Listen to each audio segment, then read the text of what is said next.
Hi everyone, I'm Beatrice and welcome to WorldView. WorldView is a podcast where we explore everyone's perspectives on all things that can broaden our worldview. If you've watched some of our content and liked it, please consider liking this video, subscribing, and donating on Patreon. Today we're talking with David Beattie. David is husband to Karen and a father to 3 beautiful girls. He has 20 years of experience in the property field and is founder and managing director of Chorus Property Group, a residential property service company operating in Cape Town and Johannesburg. He founded PocketLet, an app for landlords, and also wrote the book, The Expert Landlord, which focuses on giving expert advice on how to manage your property like a professional landlord. David is also the founder and trustee of CityHill Foundation, a trust formed to make a positive difference in communities. David, welcome to the show. Great, thank you so much for having me, Beatrice. So David, there's like a degree and like a path to follow for pretty much anything you want to study these days. But the one thing I've never really, focused on or learned much about is what exactly is the path that leads to getting into the property market and doing property management. What was your education like in that sense, or is it something you're getting experienced by? Look, I mean, you can study property in university. There are courses, and increasingly so. I didn't go to university. I studied part-time. As soon as I finished my trick, I started working for my dad's company, and I studied marketing management part-time for 4 years via correspondence. And then it's probably in the mid-90s, I read Rich Dad, Poor Dad, and that got me passionate about building income-bearing assets.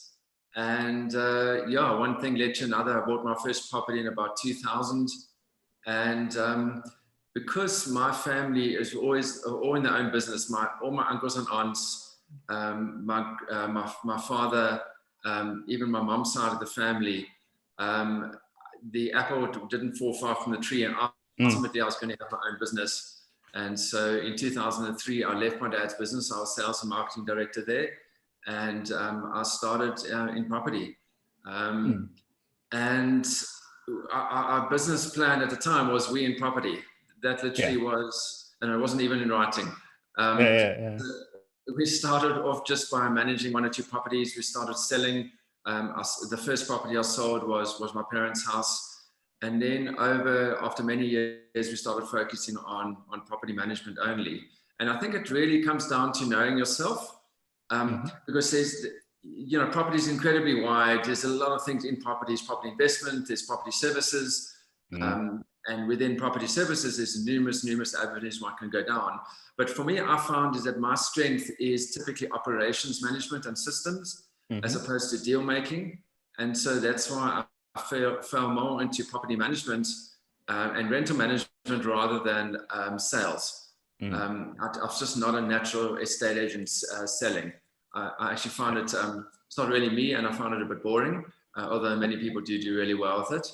And when it comes to deal making and property investing, I'm probably not the world's best high-flying negotiator, but in the background, I can operate and put systems in place then to manage other people's assets. Yeah, it's actually quite interesting because, you mentioned Rich Dad, Poor Dad. It was such a formative book. And we see so many people, after having read stuff like that or thinking about it, and, they perhaps moved out of their first apartment that they bought because they started a family and then they started renting that apartment. It's almost like in people that are fortunate enough to move around and buy property, it's almost like a type of lifestyle that they get used to where they, get properties and start managing it and then rentaling it and all the challenges come with it. And some people just seem to thrive with it like you do. And you've expanded that into Chorus Property Group as the managing director, in terms of your current occupation. Do you have any notable properties listed there? Or rather, let me better ask, what exactly is Chorus Property Group? Chorus Property Group is we provide world-class property management services and rental management services to landlords and tenants across Cape Town and Johannesburg. And we're really passionate about just providing homes for tenants and decent homes for tenants, and also the best possible returns for landlords in their property investments. And we're operating across Cape Town and mainly in the affordable housing sector in Johannesburg. We do some property sales as well, although we're not a lot into that. And we do quite a lot, increasingly so, sectional title management. We manage quite a few sectional title blocks, and that's where most of our growth is. And we, at one stage, were managing close to 2,000 residential units. That's excluding the sectoral title management blocks that we're managing. And I'm assuming there's, this is just something that I'm curious about. I'm assuming there's a bit of a trend between, when renting is popular and when selling is popular. Are those two mutually exclusive, or does it really more, go about, is it rather more about what type of people are selling their houses, what type of renting? Yeah, look, I think the people that are cleverer than me look at macro trends and so forth, and there definitely are macro trends. And but I've typically said, we went through the boom days of 2007, 2008. We went to the bust days shortly after that. And property rentals, in my view, was always, you just had to make sure you gave a better service than anyone else. And property rentals we weren't really that affected. Our sales business went from hero to zero within 6 months, but our rental business pretty much stabilized. And so from a macro trend perspective, there are trends when it comes to opportunities to be a rental agent or not to be a rental agent. But in my view, more important, I think, is your personal focus and your acumen and your skill set, and to focus on that. But quite frankly, right now, the rental market this year, in the past probably 12 months, the rental market, and this is pre-COVID, the rental market has been the worst in 20 years by far. It's the most challenging market to work in, mainly, and the sales market wasn't that great either. One of the reasons why the rental market now in the last few months has been tough is because the average tenant, or more like an average to upper grade tenant, is looking to buy rather than to rent. And that's lessened the volume of potential tenants. And that's for the first time probably in 20 years that it's been a very, very real factor for us. But the other main trend is because the average tenant is suffering so much economically. Yeah, no, definitely. Yeah. We see this trend, especially at places that have beach houses, like Beattie and Hermanus. And so it's like when economic times are tough, you see a lot of for sale signs in front of beach houses, because that's the first asset that people don't want to manage anymore, don't want to pay the taxes on anymore, and they need the capital to survive economically with. So that's interesting. And funny enough, what's happening in the opposite trend in the last 6 months since COVID is people are working from home. And so country towns are actually doing, not doing as flat as you would imagine for them to be. Really? So it's super interesting how many different trends affect the market. But if as a property investor, I would definitely look at trends and buy at certain times or sell at certain times. But as a property services professional, it's good to be aware of the trends so that I'll change my strategies. But other than that, we've got to survive and thrive anyway. Yeah. No, everybody did differently in this time. So let's talk a bit about the CityHill Foundation. This is a group, this is a trust rather, that's formed to make a positive difference in communities. How exactly does it operate? How exactly does this fulfill this positive difference in the communities? If I can be personal as to how it started, was I got a revelation by looking at a picture of a city, the normal skyline, and focusing within that, and you're seeing the death and destruction and poverty. And we work a lot in the Joburg CBD, and you see the brokenness and depression, and you see the realness of life there, and that is the kind of life that those in our kind of circle more than likely don't see, but in fact is the majority of communities in our country. And I think it's important for us to be aware of that, in that the environment that we live in is incredibly privileged, and we're fortunate. But so I got a revelation of seeing of how to service and assist organizations and NPOs to be able to work in those environments and to work in that brokenness for it to become whole. So it's almost like the CityHill Foundation wants to be a bridge between this brokenness and wholeness. And a lot of it is family structures. It's it's dealing with or adoption issues. Fatherless homes and those kind of things. The vision is really to build communities by financing and assisting organizations that are already in those spaces. So that's a long-term vision. as to, and the vision is really redeeming communities through the right practical activities and service. And that's really, it was called CityHill Foundation because that scripture where it says, city on a hill, by your works you shall know them, and glorify God. And so those are the two pillars, is through practical service, and through that practical service is one can see the good works and then glorify God. And it's so incredibly important, because in so many situations, the societal issues that you now mentioned, having a stable home, having a sensible and reasonable financial solution to having a home that you can live in provides incredible stability to a family. And I'm pretty sure that providing this type of difference in a community probably came with a bunch of stories, hopefully like a couple of thank you notes. Do you have any notable stories about the CityHill Foundation and some success stories? I mean, it's quite varied. I mean, the two main ones was that in my kids' school in grade 1, there's the school that my girls were at is very broadly based on a socioeconomic level, and especially in grade 1 and that kind of level, a lot of the kids are needing extra support. And so we provided some equipment for the kids that couldn't afford to go to the relevant professionals. Because, as much as it's extremely expensive for us to take our kids there, we still take our kids to the psychologists or, the different kind of professionals that help with that. But those kids couldn't. And even when it comes to pencil holders or the kind of things that you put in your seats, we provided that kind of equipment in the grade 1 classes. And another one on a very personal level was there's a chap that we know, Umfi, who's we financed to go to Parktown Boys High, and he got a rugby scholarship to go there.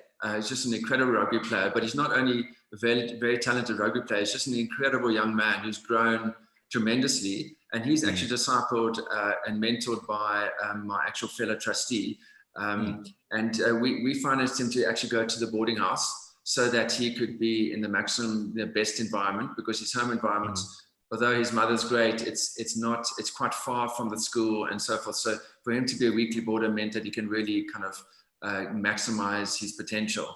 And we'll continue to finance him, and we're hoping to build that out further as well.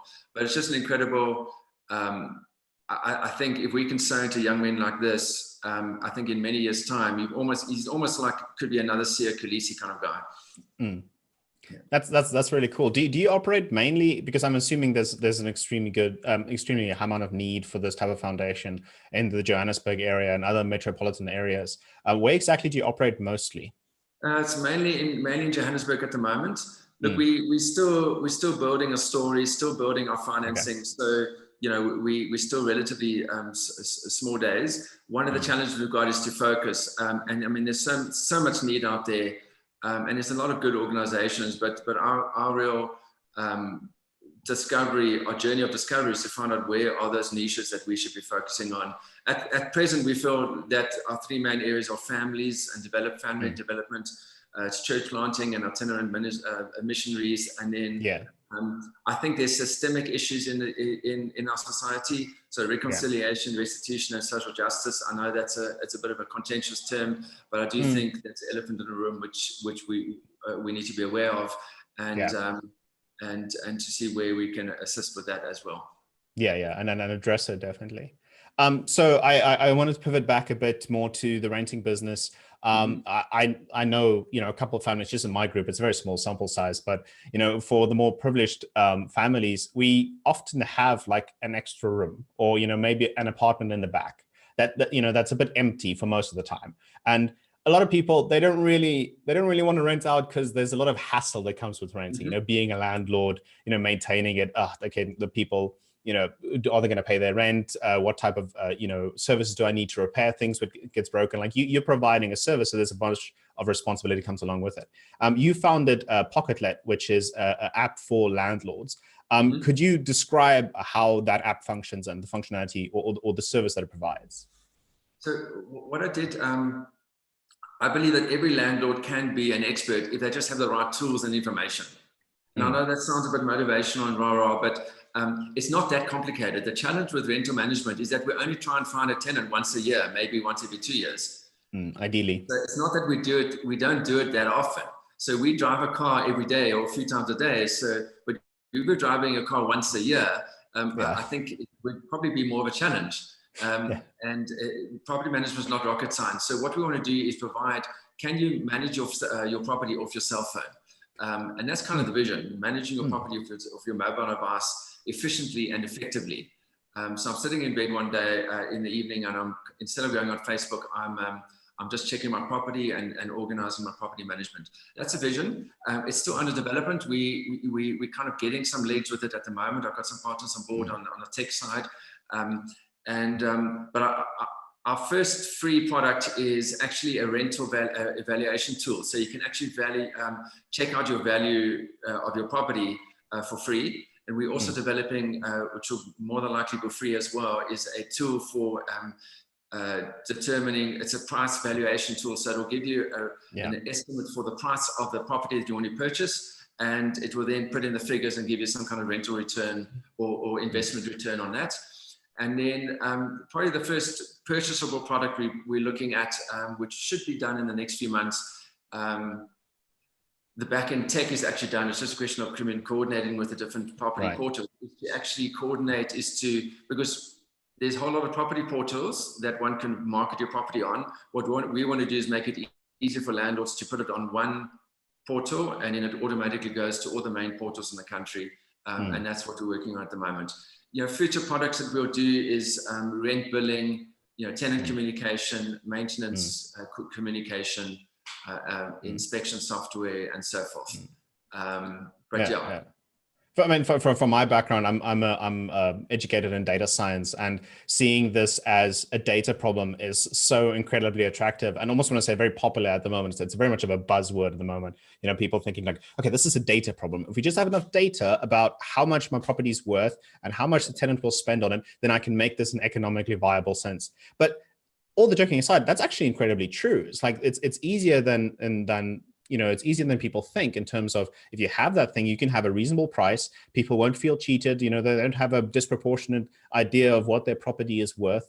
And then you'll get proper tenants and you'll get proper management for it. So I think there's a real market for this. And apps has just become a way that people really easily use to do professional services with, even though it's something that people might consider as an informal, managing a business on your phone. It's like, no, that's not the case anymore. It's like managing a business on your phone is the new, it's the future of it. So there's a very interesting connotation there. It looks really interesting.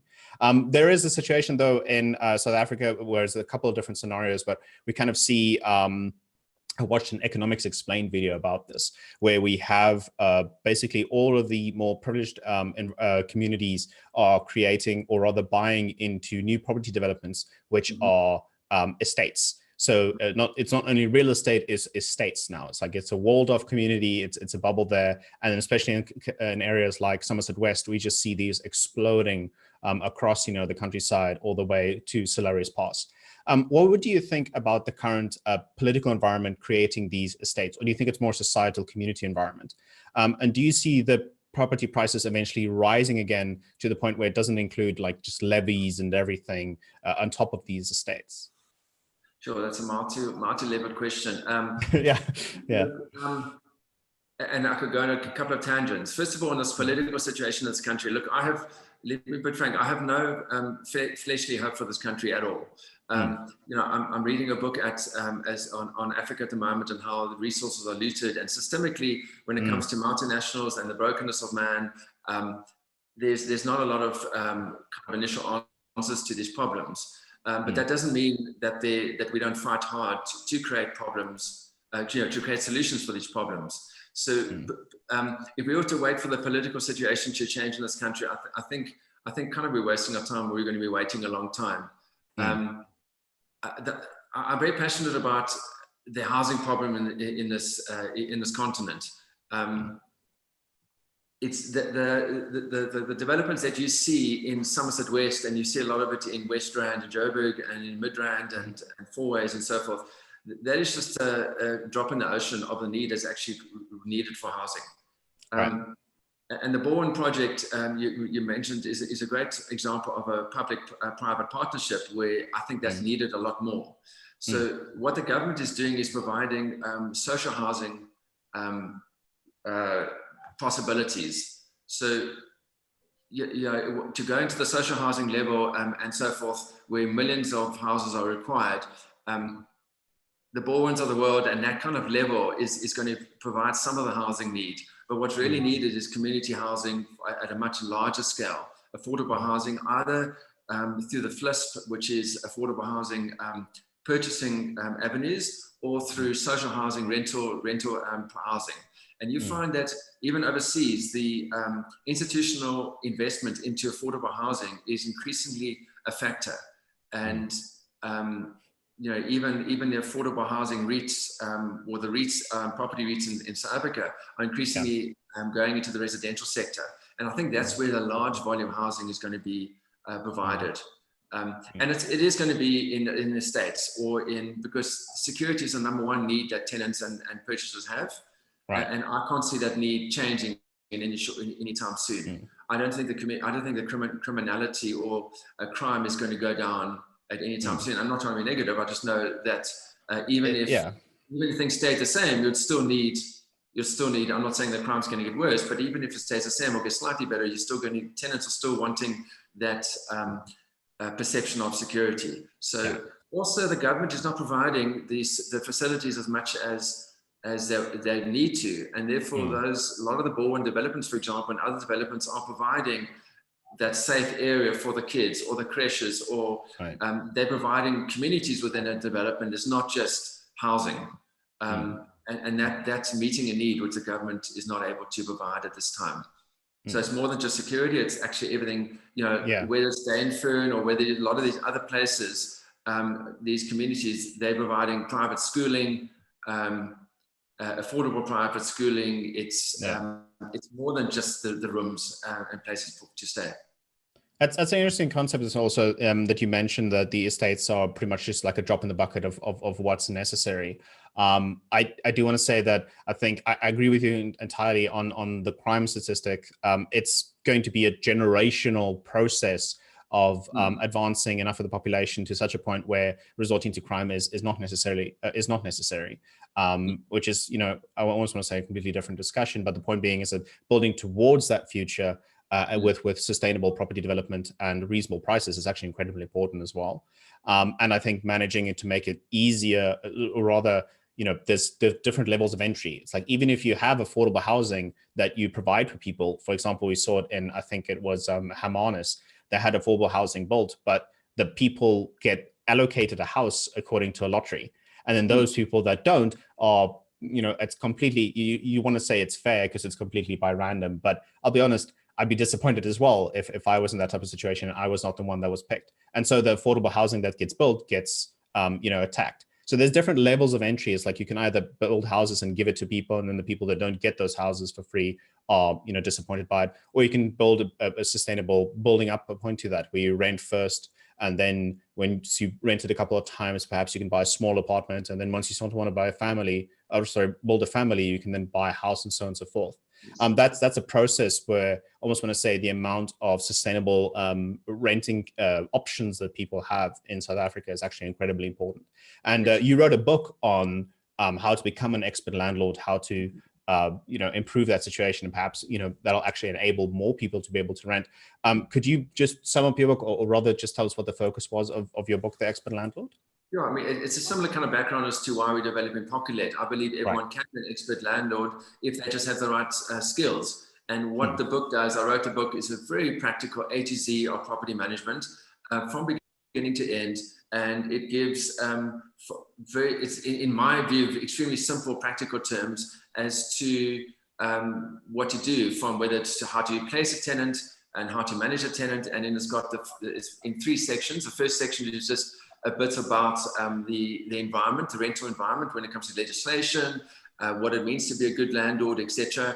The chapter number 2, or the section number 2, is about how to place a quality tenant, everything from what is a quality tenant to how to do the advertising, how to do the viewings, what are the steps to that, all the steps in the process. Each chapter ends with some steps. And then, and even's got a very interesting process flow as to how to vet a tenant, how to screen a tenant.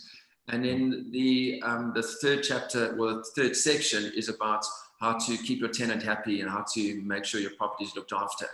And then it's everything from how to do maintenance of your property, how to do the billing and administration, and those kind of things. It's almost like a handbook, really. It's more a handbook with the practical steps that can be followed.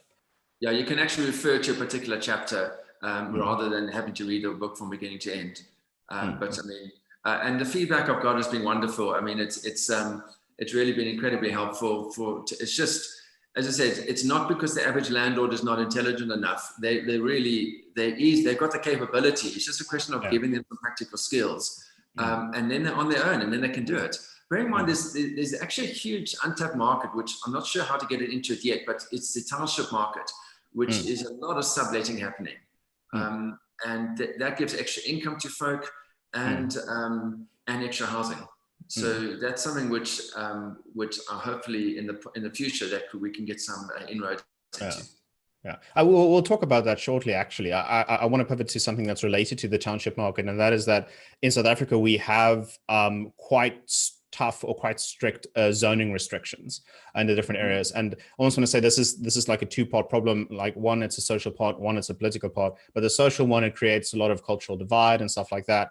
But on the political part, could the reason why the tough zoning restrictions and living and buying in estates be so expensive, could it be a bit of corruption on a local or a greater political level, or do you think it's more? Why do you think there are these tough restrictions and why estates are so expensive? Looks. I'm not sure on the corruption side of things. Corruption is really in the services side of the city. I mean, there's corruption throughout. Right. And I mean, for me, it's a fact of life. And reading through the history of Africa, it's very much a systemic issue. Not that it's not in the first world countries as well, but the corruption. I would say the zoning is important from a city planning perspective, and I don't have a city planning degree or expertise, but there needs to be zonings, because if you allow development to happen all over the place, the provision of infrastructure is not going to happen. It's going to be even worse than it is. And so what you want more and more densification, actually. So it's cheaper to service those stands and those properties, and also it's less transport for the folk that are living outside to come into the city for work. And even that dynamic itself is creating a challenge in Johannesburg, where through COVID, with the train lines being wrecked up, folk in the townships are now stranded, and it's more expensive to come into the city now that the trains aren't working. So, which is a real hazard that some of us don't have to contend with. Deal with, yeah. Look, corruption, what we're seeing, the cost of corruption is really happening in the provision of services. Now, let's use Johannesburg city as an example. The quality of service is so poor because the infrastructure is quite bad, and there's no money, and also corruption is disenabling those services to be attended to. It's also a cost from the point of view that the city municipal building is so up the pole, that if you're managing a property, the building is so inaccurate that often the guys are coming to your building to disconnect, even though the building is. I just had a problem last week where one of the buildings that we manage is actually up to date with its billing. The guys came along and they disconnected our power because the building next door hadn't paid their bills. So that was just pure incompetence. So now we need to wheel and deal to try and get our property back online. Back on also, power. guys coming on site are unashamedly looking for bribes as well. Unashamedly so. They normally come at like 4 o'clock on a Friday afternoon, even though there might not be problems with your billing. So the cost of owning a property in town, the cost of managing a property because of the corruption and the inefficiencies in the municipal side of things, it really increases costs for an employer, for an investor. Even in Johannesburg, even owning my property in Parkview, there's often good chances that the billing is all up the pole or whatever. And so the cost of managing and the cost of owning a property is higher because of the inefficiencies and corruption. Yeah. And sometimes, and more often than not, the only way to solve your problem is to find your contact within the city to sort it out. Yeah. Yeah. And I'm assuming this is also a bit of, honestly, the lines are a bit fuzzy. It's like to pay isn't quite as clear. Some people prefer cash, other people prefer, EFT or stuff like that. So it's also a bit of an accountability issue where if you have all of this on one platform, like the app you described, PocketLet, then that's a bit more of a data issue. Like there's less gray lines for stuff to be managed with, because you can go back to the record and you can tell them, hey, here's the complete sheet in terms of what the building is, what the service is provided, and what's expected of them. Do you think that'll actually solve a bit of the of the bribing and the corruption issues if you have a good data system, or not really? I'm not sure. I mean, the city billing is a city billing. I mean, and wherever you put the information, whether it's on the email, whether it's on an app, the information is still there. Right.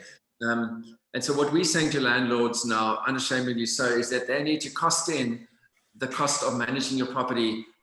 You need to make sure that you're costing your management correctly. Yeah. And in the good old days, 5-10 years ago, we could go to the city or make a phone call and the issue would be sorted out. Nowadays, you need to go 10 times for it to be sorted out, if you're lucky. You just need to throw more resources at the problem. It's a great pity, because every man for themselves, everyone is just working for themselves. Look, I think there's a lot of opportunity, but many landlords, it's tough out there at the moment, and it's tough for tenants. We're seeing it in the tenant market. The average tenant is their credit rating is not that great. Yeah.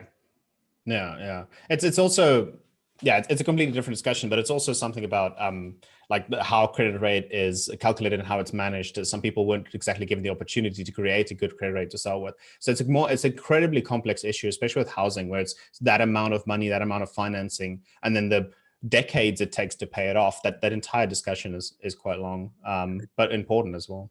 An interesting point, just as an aside, obviously I'm an ex-Cape Townian. I moved up from Cape Town only 7 years ago. So I've seen, the way the southern suburb of Cape Town works. It's a different world. You get Cape Town southern suburbs or Cape Town, and then you get the rest of South Africa. So the realities that we're facing, I'm seeing what the informalization of services, informalization of businesses is going to move more to the suburbs than ever before. So I'm not seeing the way Cavendish Square or the average southern suburb property is managed in Cape Town is now going to go into the townships and go into Joburg CBD. The opposite, in my view, is happening. So, for example, if I'm in Rosebank Mall and I'm struggling to fill my retail mall, Rosebank Mall in Johannesburg, which is a good quality retail mall, I'm going to fill it with. I'm going to fill my unit with a Ethiopian retailer who's going to pay me on a month-to-month basis. And if that tenant doesn't pay, I'm going to lock them out. Now that wouldn't typically happen in a retail mall, for example, Cavendish Square, and it wouldn't typically have happened in Rosebank. So you're going to see the informalization or more Africanization of Nigerian kind of the way we would perceive it to be. I'm going to see that we're going to see that more as a commonality, and increasingly we're just going to have to make a plan. So I'm not. And for me, it's not even a negative or positive thing. It's the way things are moving. It's a part of life. That's a really important perspective as well. I think that's a novel perspective. So you already touched on Balwin Properties a couple of questions ago, where we talked about their recent plan to build. It's been coined by the media as a mega city. I think it's in Gauteng.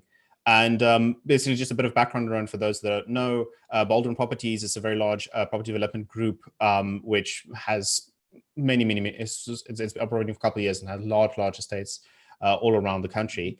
And they, I think it was last year in October, got a project from Cyril Ramaphosa, where it's touted as an $84 billion project, a property management group, but it's in phases. So it won't start with that. It'll start with about, I think it's a 10 billion rand property development project for about 16,000 homes, creating a new urban setup, with schools and shops and housing for about 16,000 apartments.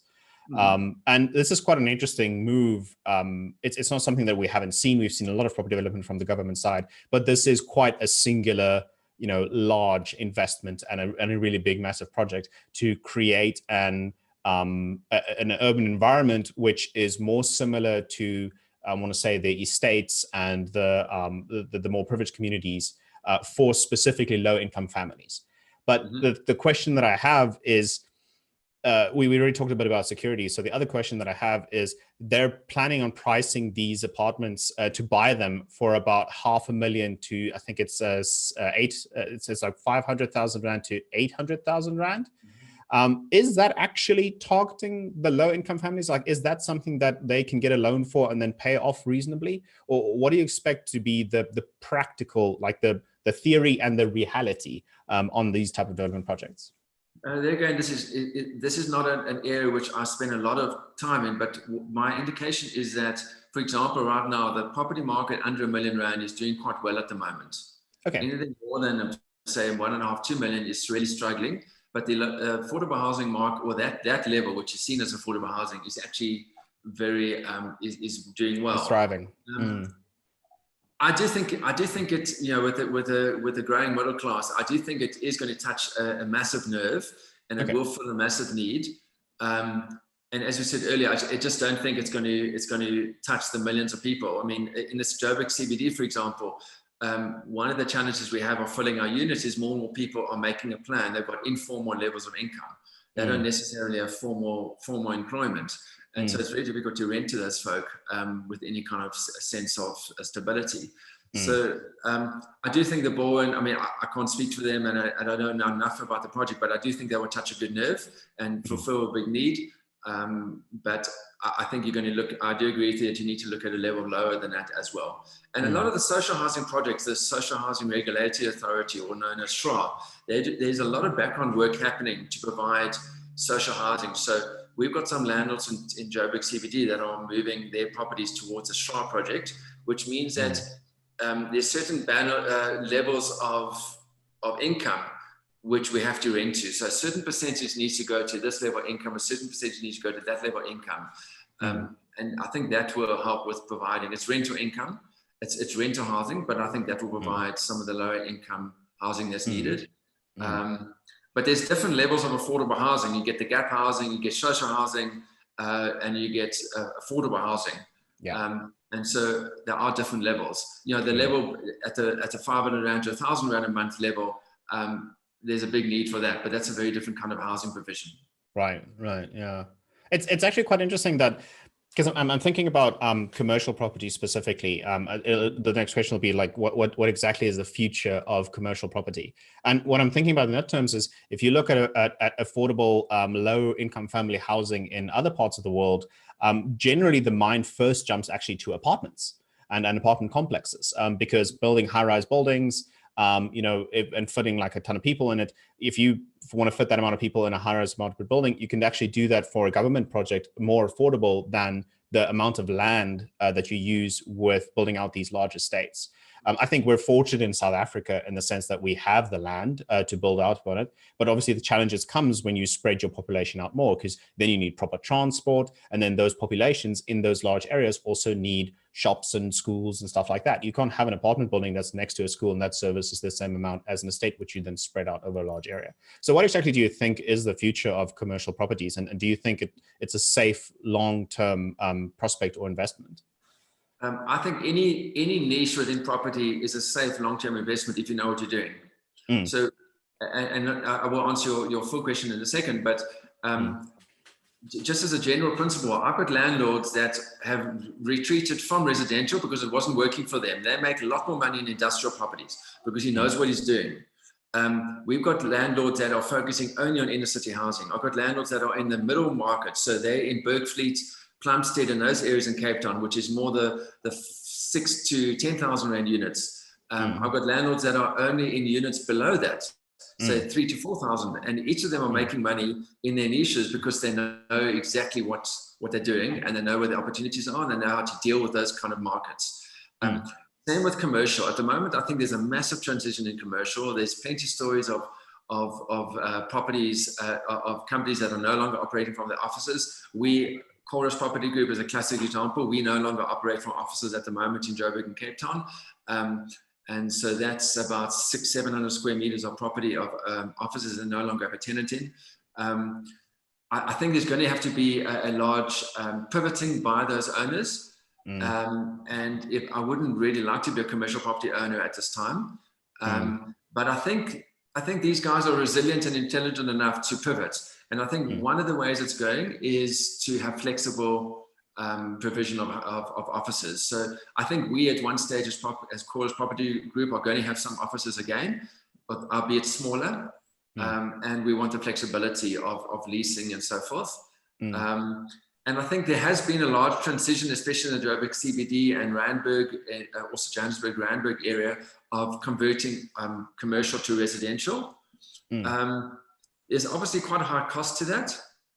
It's not done cheaply. And number two is I'm not overly convinced that the tenant market demand for large-scale residential developments is there at the moment because of the toughness of the market. Right. So, I think if you're in commercial, you're going to make a plan and you're going to do you will make money long term, but right now you're going to pivot quite dramatically and quickly. That's an interesting concept as well, because we see a lot of like in terms of commercial property. Okay, I think I'm biased because I'm in a completely, like, I want to say tech area in terms of where I come from. So a lot of people that I know, especially in COVID, went from going to an office every day to an office is not even possible anymore because you have to stay in lockdown. So then you work from home. So the residential era is becoming a bit of a commercial property, almost to a sense, in terms of the services that's provided to it, like a good internet connection and so on and so forth. So do you think that like not informal, it's like a flexible commercial property is perhaps a new era for them to go in, something like a WeWork, for example? Yeah, big time. I think you're going to get very different variants of WeWork. WeWork hit a particular niche, and there's plenty other niches above and below it that's required. Office sharing spaces, people offer sharing spaces, different forms of the WeWork model. I definitely believe is the future. Interesting enough, on the residential side, we actually in the last 6 months have more need for townhouses than for apartments in Cape Town. Okay. Because people are needing slightly bigger spaces than they did before because they're working from home, which is they quite need an interesting. office. So the townhouses, I think, has got a good future because you need a little bit more space because you're working from home. Yeah. And people also, they very much like having a townhouse, because I mean, if you want to build a family or if you want a multiple bedroom apartment house rather, with a study that you can work in, it's a very attractive idea, even if my point being is that people want that anyways, and now they're working from home, so it's like a justification for that decision. So it's something that's more motivating than buying an apartment in an apartment complex is buying a townhouse, and it's, hey, but it's my workspace as well. This is completely tangent. I don't know if you know the answer, but do you know if people are applying for tax reductions in terms of having an office space at home, if that's become a widespread thing? Do you know that or not? No, I actually don't know about it, but I'm sure it will be increasingly an issue for sales going forward. Yeah, I can imagine. Obviously, if you're going to do it, if you own your own home, you've got to be careful of capital gains tax ramifications. But if you're renting, then I can't see why it can't be a tax reduction as an expense. Yeah. But I'll leave that to the tax guys. Yeah, no, definitely. Yeah, it's just interesting because you always have, like you said, South Africans generally they tend to make a plan and live with its times, and that's one of the plans I've heard about more. It's like, hey, I can suddenly take my study off of my property tax as a workspace. It's an interesting discussion. Anyways, sorry. Yeah, you wanted to say something? No, I agree. Yeah.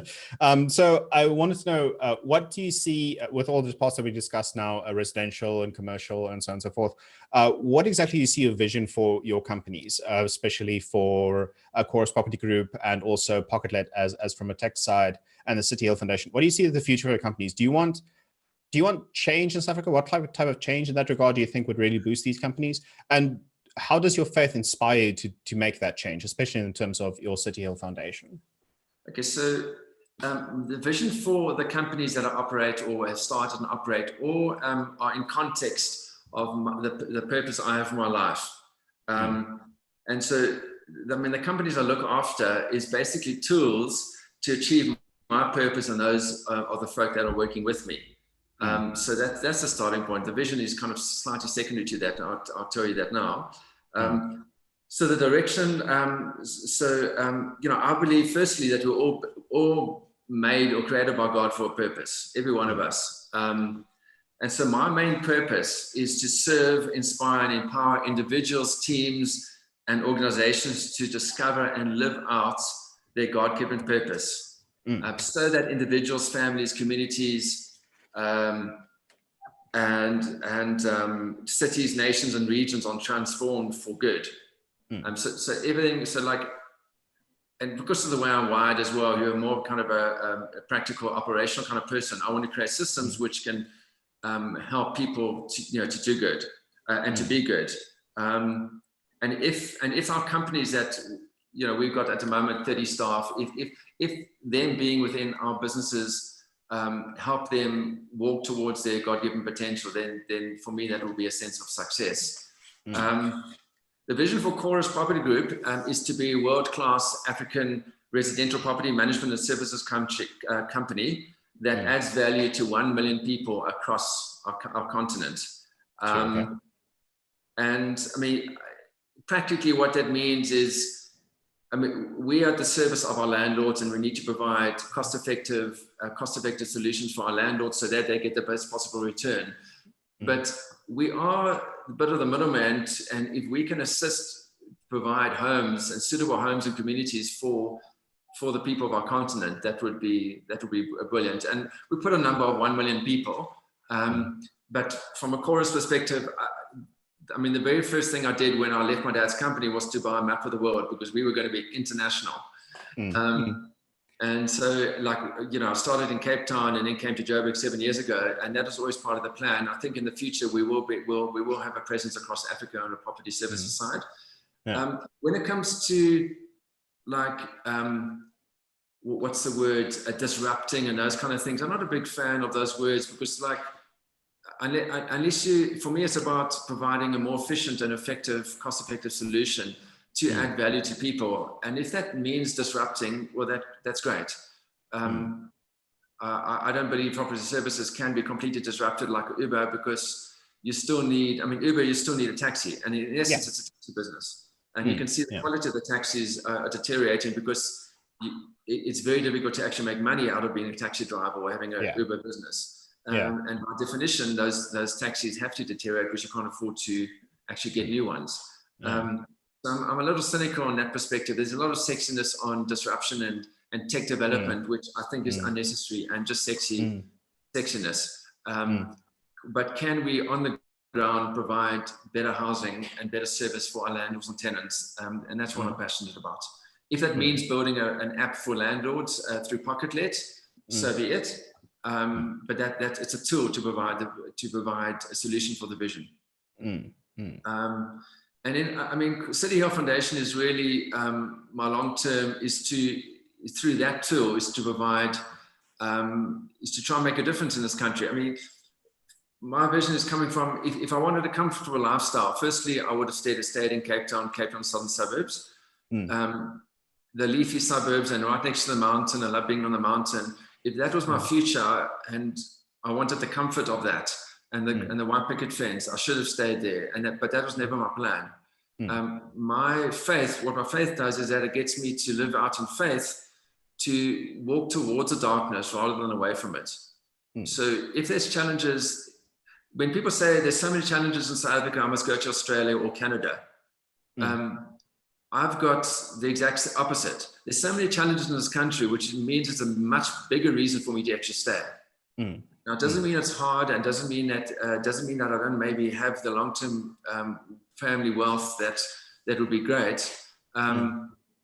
Maybe, but I mean, the shareholding in our business, for example, it's 100% into a trust. So my family and I don't actually own anything in our business. Everything we do is for the good of the community. Sure, we have a couple of other assets on the side, but I'm building this for the good of this country, and therefore I must lean into the challenges that this country gives. I mean, I used to run in Cape Town southern suburbs and on the mountain. Now I run sometimes in Joburg CBD, which makes Calcutta look like and you see the brokenness there, and it just makes you weep, and you say, okay, how can we be a bit of a solution? And for me to say only to live in my nice little comfort zone, I just don't think I don't think is honoring at the moment. It doesn't mean that I don't like my bit of my own comfort and we don't live a nice lifestyle. But anyway, this is going on a tangent. But I think, especially we as privileged whites, and I don't mean that privilege from a political perspective. I mean, we really are. We have got things good. And it doesn't mean that my grandfather didn't sacrifice everything. It doesn't mean my dad didn't sacrifice a hang of a lot to get where we are now, which my dad really did, and my parents really did. But I'm standing on their shoulders. And now what can I give outwardly to the community in making a difference as opposed to just complaining? And it's also I want to hammer on your practical approach to solving these type of issues. It's so incredibly important that people understand that whilst trying to be charitable or improve in a community, the way in which this is done sustainably is through an economically viable business solution. So I want to say, like, South Africans, we like to complain a lot about the amount of money that's being wasted in our country, and whether it be tax dollars or whether it be corruption, bribes, and stuff like that. But as long as the money is being applied in a way that makes a difference and that can keep making a difference for generations to come, like you said, you stood on the shoulders of your forefathers, like that's an environment that we thrive and appreciate in. So being economically, like, I almost want to say capitalistic and being successful economically and having a viable business system is something that could be in some social circles be seen as something that's negative. But in practice, the perspective should be changed to see something, hey, this is actually something that can build more. You can continuously build on success, as long as it is a success to start with. A great example is actually my dad's company. He's got about 150 staff. In the past year, in the past few years, they've financed 272 people outside the business because they had to have certain BE points, but you'll do it anyway, where you have to finance certain people and organizations. And that profit could be going into his pocket, but that money from the profit is going into the good of the community. And generally, many business leaders are taking it all for themselves, but there's also similarly many business leaders that are actually sacrificing a lot for the good of those around them. So yeah, I think having, and this is where our faith comes in. I think this is super important in that, do we have a sacrificial mindset? And I think there's a lot to complain about, and I do get cheesed off every now and again with the corruption and the inefficiencies that we see. At the same time, I'm happy to cross a red robot, in Joburg, because I have to, because of security. But there's many things that we as privileged folk are doing, and we complain about the government. But we actually, if we look at ourselves, we aren't actually necessarily angels either. Rules in South Africa are suggestions; they're not rules. And sometimes we're as guilty. So let's look at ourselves from a humble perspective as well. And see what added difference we can make as opposed to only complaining. I'm not saying there's a lot of justification for complaining, but let's also be part of the solution. No, that's amazing. That's fantastically important. Thank you so much. That's a fantastic message to end off on. I want to give you one last chance to add anything that you'd like to, or plug anything that you'd like to. I think just, I think if we can only just remember that God's put us in this time and place. He's made me a white male in Joburg, in South Africa at this time, not 10, 20 years ago, not 20 years time. And what is my purpose within this time and place that God's placed me in? And if each of us can ask that question, have a vision, see what those visions are, and then trust God for solutions to those problems that God shows us. Because obviously He's going to be the answer to those problems, but can we trust to be God's hands and feet to be some of those solutions to the problems that we see. And then just the second thing is, so knowing our vision and knowing our purpose is number one. And number two is having a growth mindset where number one is we're building our character, and we're building our humility and our character, because God will only give us things to steward if we're suitable stewards to actually be given that opportunity to look after things for Him. And growing in competence is constantly having a humble attitude to learn and grow and to get more skills. I might be the world's best, most Christian heart surgeon, but if I don't know how to do heart surgery, I'm not exactly going to be a good heart surgeon. So No. I need to have the character, but I also need to have the skill set in the areas that God's called me to.